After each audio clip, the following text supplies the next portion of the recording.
तीतुस अध्याय 3। मसीही चाल चलन।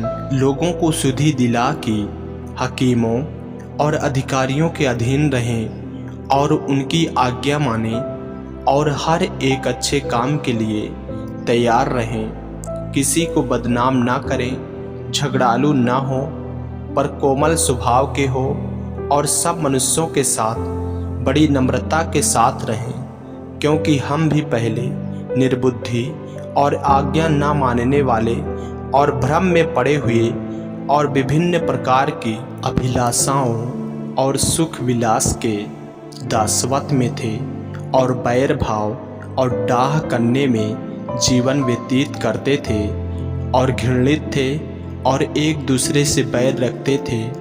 पर जब हमारे उद्धारकर्ता परमेश्वर की कृपा और मनुष्यों पर उसका प्रेम प्रकट हुआ, तो उसने हमारा उद्धार किया, और यह धर्म के कामों के कारण नहीं जो हमने आप किए, पर अपनी दया के अनुसार नए जन्म के स्नान और पवित्र आत्मा के हमें नया बनाने के द्वारा हुआ, जिसे उसने हमारे उद्धारकर्ता यीशु मसीह के द्वारा हम पर अधिकाई से उंडेला, जिससे हम उसके अनुग्रह से धर्मी ठहरकर अनंत जीवन की आशा के अनुसार वारिस बने।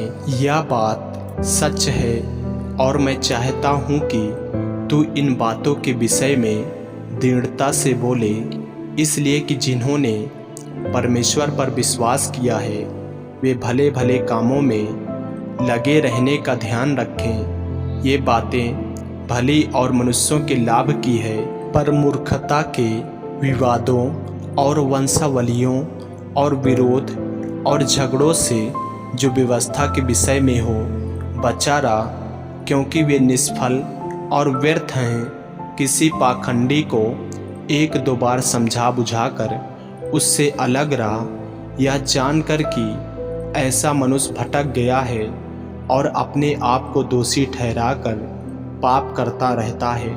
व्यक्तिगत निर्देश और अभिवादन। जब मैं तेरे पास अर्तिमास या तीखुकुस को भेजूं, तो मेरे पास निकोपुलिस आने का प्रयत्न करना, क्योंकि मैंने वहीं जाड़ा काटने का निश्चय किया है।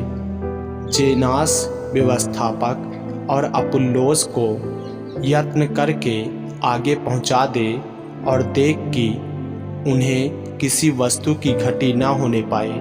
हमारे लोग भी आवश्यकताओं को पूरा करने के लिए अच्छे कामों में लगे रहना सीखें, ताकि निष्फल न रहें। मेरे सब साथियों का तुझे नमस्कार, जो विश्वास के कारण हमसे प्रीत रखते हैं, उनको नमस्कार। तुम सब पर अनुग्रह होता रहे। आमीन। मेरे प्रियो, यदि आप इस चैनल पर नए हैं, यदि आपने अभी तक हमारे चैनल को सब्सक्राइब नहीं किए हैं, तो हमारे चैनल को सब्सक्राइब करें और बेल आइकन के बटन को दबाएं।